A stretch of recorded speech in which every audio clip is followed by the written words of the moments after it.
Imagine ser conhecido como alguém que engana, um homem cuja vida é marcada por conflitos, mentiras e fugas. Alguém que luta desde o nascimento para tomar aquilo que deseja, mesmo que isso custe relacionamentos, família e paz. Esse é Jacó, um homem comum, cheio de falhas, mas que se tornaria o protagonista de uma das histórias mais dramáticas e transformadoras das Escrituras. Desde o ventre, Jacó já travava batalhas. Seu nome, que significa aquele que agarra o calcanhar ou enganador, parecia ser o prenúncio de sua jornada. Ele nasceu segurando o calcanhar de seu irmão gêmeo, Esaú, como se tentasse arrancar dele o direito de ser o primogênito. Esse gesto, por mais simples que parecesse, era simbólico. Jacó lutaria toda a vida para conquistar aquilo que julgava ser seu, sempre usando seus próprios métodos, mesmo que desonestos. Jacó não era um herói perfeito. Ele era um homem como tantos de nós, cheio de ambição, inseguranças e medos. Mas por trás de sua história de enganos e fugas, há uma narrativa muito maior. Uma busca desesperada por propósito, identidade e redenção. E o mais impressionante, Deus nunca desistiu dele. Mesmo em meio às suas falhas, Jacó foi moldado para se tornar um dos patriarcas mais importantes da fé. Neste vídeo, você vai conhecer a incrível jornada de Jacó, desde suas primeiras lutas com Esaú, até o momento mais transformador de sua vida, quando ele lutou com o próprio Deus e recebeu um novo nome e uma nova identidade. É uma história de perseverança, redenção e o poder transformador da graça divina. Prepare-se para mergulhar em uma narrativa cheia de drama, reviravoltas e lições que ainda ecoam em nossas vidas hoje. Porque assim como Jacó, todos nós enfrentamos batalhas internas. E, assim como ele, podemos ser transformados quando encontramos Deus no caminho. Antes mesmo de nascer, Jacó já estava em conflito. No ventre de sua mãe, Rebeca, ele lutava contra seu irmão gêmeo, Esaú. Era como se o destino dos dois já estivesse traçado. A Bíblia nos diz que Rebeca, sentindo os filhos se debatendo dentro dela, buscou a Deus em oração e o Senhor respondeu: "Duas nações estão no seu ventre, dois povos se dividirão. Um será mais forte que o outro, e o mais velho servirá ao mais novo." Gênesis 25, 23. Palavras fortes, misteriosas, que anunciavam uma rivalidade que marcaria toda a vida de Jacó. Esaú nasceu primeiro. Ele era robusto, forte e tinha uma aparição marcante com sua pele avermelhada e coberta de pelos. Jacó veio logo depois, segurando firmemente o calcanhar do irmão, como se não quisesse deixá-lo tomar a dianteira.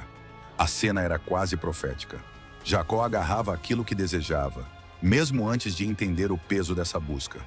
Os anos passaram e os dois irmãos se tornaram opostos em tudo. Esaú era caçador, um homem do campo, forte e impulsivo. Seu pai, Isaque, o admirava e o favorecia. Jacó, por outro lado, era mais tranquilo, habitava entre as tendas e tinha uma personalidade astuta e calculista.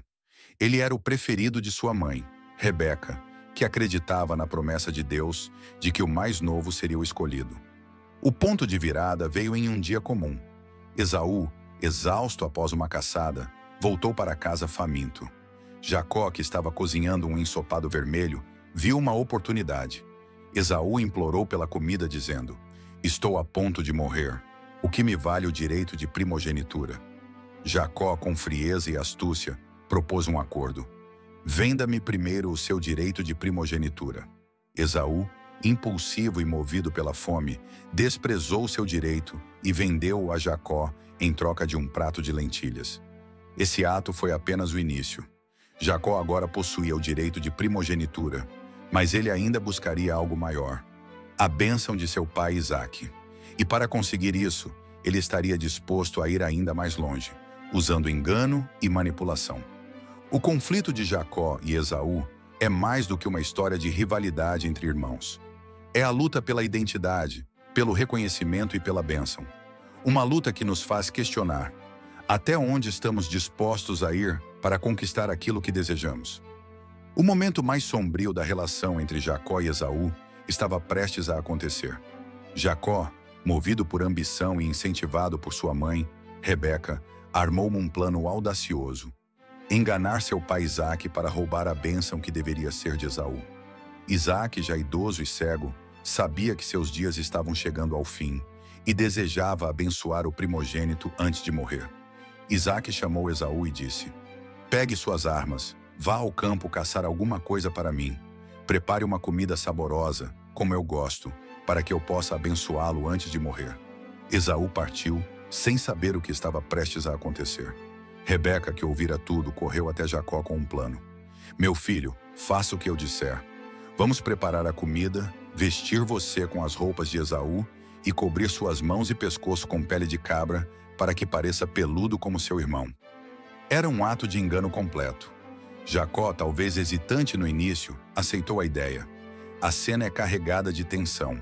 Jacó, disfarçado, aproximou-se do pai. Meu pai, ele chamou. Isaque, desconfiado, respondeu: quem é você, meu filho? Jacó, em um ato de audácia, mentiu: sou Esaú, seu primogênito. Isaque, embora inseguro, acreditou na mentira. Ele comeu a refeição preparada por Rebeca e abençoou Jacó, dizendo: que Deus lhe dê do céu o orvalho, da terra a riqueza e fartura de grãos e vinho. Que povos o sirvam e nações se curvem diante de você. Seja senhor de seus irmãos, e os filhos de sua mãe se curvem a você. Com aquelas palavras, a bênção foi selada. Pouco tempo depois, Esaú voltou da caça, trazendo sua própria refeição para o pai. Ao descobrir o que havia acontecido, sua reação foi devastadora. Um grito de dor profunda ecoou pela casa. Esaú clamou: pai, abençoe também a mim. Mas Isaque, com tristeza, respondeu: seu irmão veio astutamente e tomou a sua bênção. A raiva de Esaú transformou-se em desejo de vingança. Ele jurou: vou matar Jacó assim que os dias de luto pelo meu pai passarem. Rebeca, temendo pela vida de Jacó, o enviou para longe, para a casa de seu tio Labão, em Harã.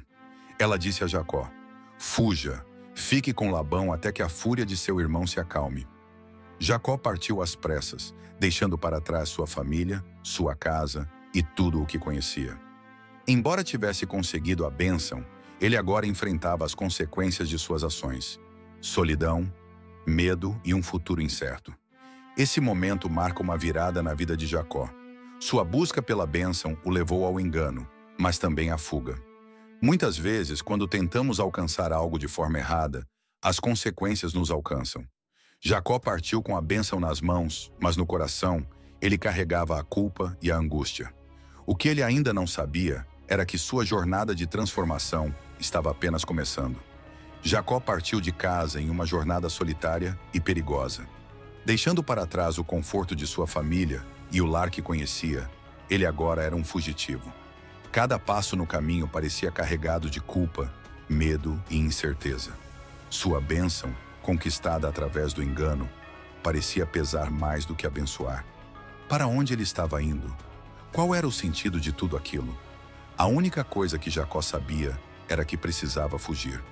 Depois de um longo dia de caminhada, exausto, Jacó parou para descansar em um lugar deserto.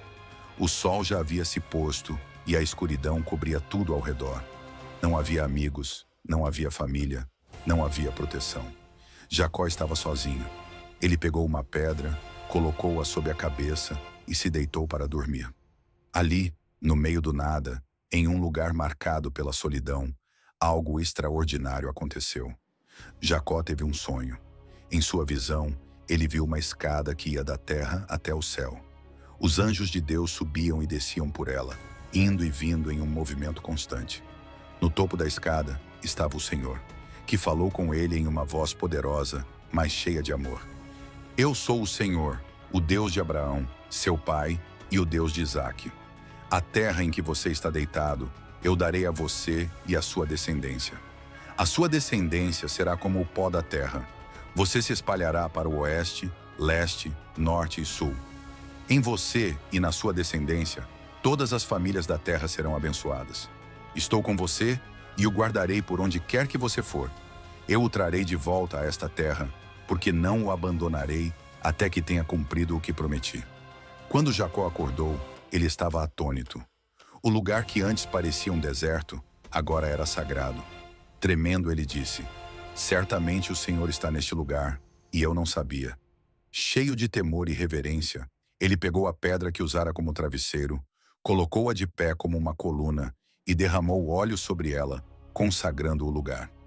Ele chamou aquele lugar de Betel, que significa Casa de Deus. Aquela noite foi um divisor de águas na vida de Jacó. Ali, no momento de sua maior solidão, Deus o encontrou. O homem que fugia de suas consequências agora descobria que não estava sozinho. Deus não apenas prometeu proteção, mas reafirmou a aliança feita com Abraão e Isaque. A visão da escada simbolizava algo profundo. O céu estava ligado à terra.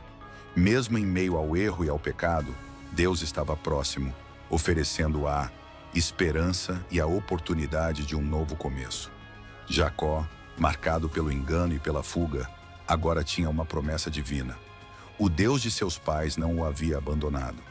Ali, em Betel, ele percebeu que a presença de Deus estava em lugares onde ele menos esperava. No deserto, na solidão, no meio da sua fuga. Antes de continuar a viagem, Jacó fez um voto.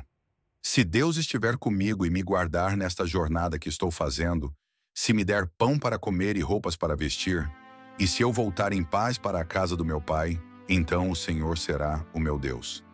Essa é uma das cenas mais belas e significativas da história de Jacó.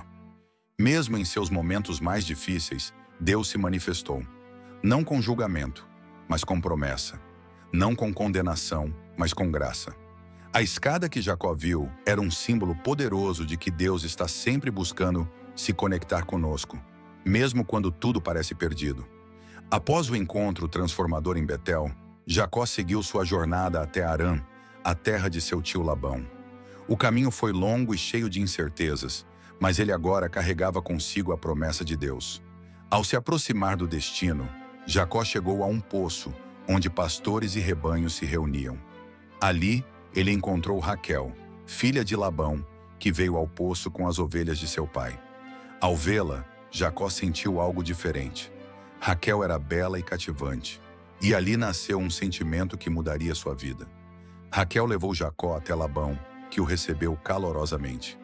"Você é meu parente, carne da minha carne", disse Labão. Parecia que Jacó finalmente havia encontrado um lugar seguro. Mas o que ele não sabia é que sua estadia na casa de Labão seria marcada por anos de trabalho árduo, enganos e desafios. Era como se o destino o estivesse fazendo colher as consequências de seus próprios atos. Labão, ao perceber o valor de Jacó como trabalhador, fez uma proposta. "Diga-me qual será o seu salário." Jacó, apaixonado por Raquel, respondeu prontamente: "Trabalharei 7 anos por Raquel, sua filha mais nova." Labão concordou, e Jacó trabalhou com determinação e amor. A Bíblia descreve que os 7 anos pareceram apenas alguns dias para ele, tamanha era a sua paixão. Porém, no dia do casamento, o inesperado aconteceu. Labão, em um ato de engano, substituiu Raquel por sua filha mais velha, Lia. Na manhã seguinte, Jacó, ao perceber o engano, confrontou Labão. "Por que você me enganou?" Labão, com astúcia, respondeu: "Aqui não é costume dar a mais nova antes da primogênita. Trabalhe mais 7 anos por Raquel." O homem que havia enganado seu pai agora era enganado por seu sogro. A ironia da situação não passou despercebida. Jacó estava colhendo o que havia semeado. Mesmo assim, movido pelo amor por Raquel, ele aceitou o desafio e trabalhou mais 7 anos.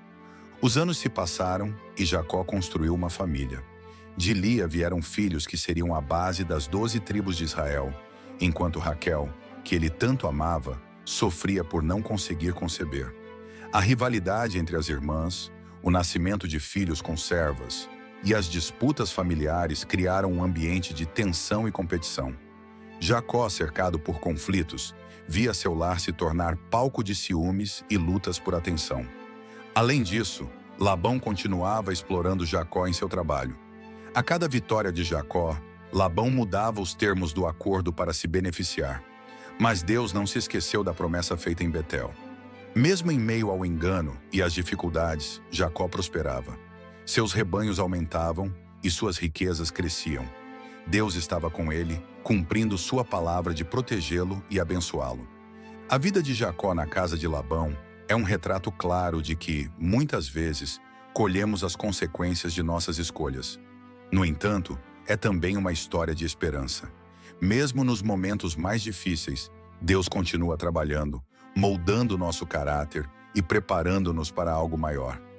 Jacó estava sendo transformado, mas sua jornada de redenção ainda não havia terminado. Depois de anos servindo a Labão, Jacó finalmente decidiu partir. Deus o chamou de volta à sua terra, e Jacó, agora com esposas, filhos, servos e grandes rebanhos, preparou-se para o retorno. Mas havia um obstáculo que ele não podia ignorar: seu irmão Esaú. O passado que ele tanto evitara agora se erguia diante dele como uma muralha intransponível. Esaú, o irmão que ele enganara, o homem que jurara vingança, estava à sua espera. A notícia chegou como uma tempestade. Esaú estava vindo ao seu encontro com 400 homens. O coração de Jacó se encheu de medo e angústia. Ele sabia que precisava enfrentar o irmão, mas temia que Esaú buscasse vingança. Em um gesto de desespero, Jacó dividiu seu povo e seus bens em 2 grupos, esperando que, se um fosse atacado, o outro pudesse escapar.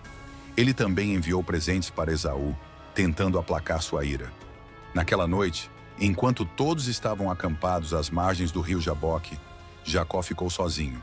A escuridão do vale parecia refletir o vazio e a luta em seu coração. Ali, sozinho e vulnerável, Jacó foi confrontado com o momento mais decisivo de sua vida. Quando ele menos esperava, um homem misterioso apareceu e começou a lutar com ele. Não era uma luta comum, era uma batalha espiritual, um confronto profundo entre Jacó e algo muito maior. A luta durou a noite inteira. Jacó, apesar de todo o seu cansaço, não desistiu. Ele se agarrou ao homem com todas as forças que tinha, determinado a não soltá-lo. Quando o homem viu que Jacó não o deixaria ir, tocou-lhe a coxa, deslocando-a. A dor foi intensa, mas Jacó não soltou. Naquele momento o homem disse: "Deixe-me ir, pois já é dia." Mas Jacó, em um ato de fé e desespero, respondeu: "Não o deixarei ir, a menos que me abençoe." Era como se Jacó finalmente entendesse que a bênção que ele tanto buscara em toda a sua vida não poderia ser tomada à força ou conquistada por engano. Ela precisava vir de Deus. O homem então perguntou: "Qual é o seu nome?" Essa pergunta era mais do que uma formalidade. Era um confronto com o passado. Jacó respondeu: "Meu nome é Jacó." Ele admitiu quem ele era: o enganador, o usurpador. Mas o homem respondeu: "Seu nome não será mais Jacó, mas Israel, porque você lutou com Deus e com os homens e prevaleceu." Naquele momento, Jacó recebeu um novo nome e uma nova identidade. O homem com quem ele lutava era o próprio Deus, que havia descido para encontrá-lo. Quando o sol nasceu, Jacó deixou o vale mancando por causa da coxa ferida. Aquele mancar era o símbolo da sua transformação. Um homem que havia lutado com Deus, que fora quebrado, mas também abençoado e transformado. Jacó chamou aquele lugar de Peniel, que significa "vi Deus face a face, e a minha vida foi poupada." Essa cena no Vale de Jaboque é uma das mais poderosas de toda a Bíblia. É o momento em que Jacó, o homem que sempre lutou com suas próprias forças, finalmente se rende a Deus. Ele descobriu que a verdadeira bênção vem da dependência e da entrega total ao Criador. A luta não era apenas física, era espiritual. Jacó precisou ser quebrado para ser curado. Precisou ser derrotado para finalmente vencer. Quantas vezes nós também lutamos com Deus? Queremos a bênção, mas resistimos à entrega. Assim como Jacó, precisamos ser confrontados, quebrados e transformados. O encontro no Vale de Jaboque nos ensina que a luta com Deus pode nos marcar para sempre, mas também nos abençoa com um novo começo. Após o confronto no Vale de Jaboque, Jacó saiu marcado, não apenas fisicamente pelo seu mancar, mas espiritualmente transformado. Agora ele era Israel, um homem que lutou com Deus e foi abençoado. Mas apesar dessa mudança, Jacó ainda precisava enfrentar um dos maiores desafios de sua vida: o reencontro com seu irmão Esaú. Aproximando-se da terra de Seir, Jacó via ao longe o exército de Esaú se aproximando. O medo ainda estava presente, mas algo havia mudado dentro dele. Jacó não era mais o homem astuto e manipulador que confiava apenas em seus próprios planos. Ele havia aprendido a confiar em Deus. Mesmo assim, preparou-se com cuidado. Ele colocou sua família em grupos, com as servas e seus filhos à frente, depois Lia e seus filhos, e por último, Raquel e José. Essa organização mostrava tanto seu medo quanto sua preocupação em proteger os mais queridos. Quando Esaú finalmente chegou, Jacó tomou a iniciativa. Ele se curvou ao chão 7 vezes enquanto se aproximava do irmão, um gesto de humildade e submissão. Era um pedido silencioso de perdão, uma tentativa de demonstrar respeito e de apaziguar o coração de Esaú. Então, algo surpreendente aconteceu. Esaú correu em direção a Jacó, mas não com a espada na mão, como Jacó temia. Ele o abraçou. As lágrimas escorreram de ambos, e naquele momento, toda a tensão, mágoa e ressentimento acumulados ao longo dos anos foram dissolvidos em um gesto de perdão. Esaú, que um dia jurara matar Jacó, agora o recebia com amor e reconciliação. Quem são todos esses que vieram ao seu encontro? Perguntou Esaú, referindo-se aos presentes que Jacó havia enviado. Jacó respondeu: são para encontrar favor aos olhos de meu senhor. Esaú, no entanto, recusou, dizendo: eu já tenho o suficiente, meu irmão. Guarde o que é seu. Mas Jacó insistiu, declarando: aceite este presente. Ver o seu rosto é como ver o rosto de Deus, agora que você me recebeu bem. A reconciliação entre os irmãos foi um momento marcante. Para Jacó, não era apenas o fim de um conflito familiar, mas a confirmação de que Deus estava cumprindo suas promessas de proteção e reconciliação. Aquilo que parecia impossível, Deus havia tornado possível. Depois da reconciliação, Jacó continuou sua jornada, finalmente chegando à terra que Deus prometera. Ele ergueu um altar e chamou aquele lugar de El Eloi Israel, que significa Deus, o Deus de Israel. Não era mais o mesmo homem que saíra de Canaã anos antes. Jacó, o enganador, tornara-se Israel, o homem que lutou com Deus e foi transformado. A história de Jacó termina com uma mensagem poderosa. Deus é especialista em transformar vidas marcadas por erros, conflitos e falhas. Ele não desistiu de Jacó, assim como não desiste de nós. Ele pega nossas lutas, nossos medos e nossas falhas, e usa tudo isso para moldar quem Ele nos chamou para ser. Assim como Jacó, somos chamados a enfrentar nosso passado, a confiar em Deus e a buscar a reconciliação. A jornada pode ser longa, mas no final, o encontro com Deus transforma tudo. Afinal, não importa quão imperfeitos sejamos, Deus sempre tem um plano maior para nossas vidas.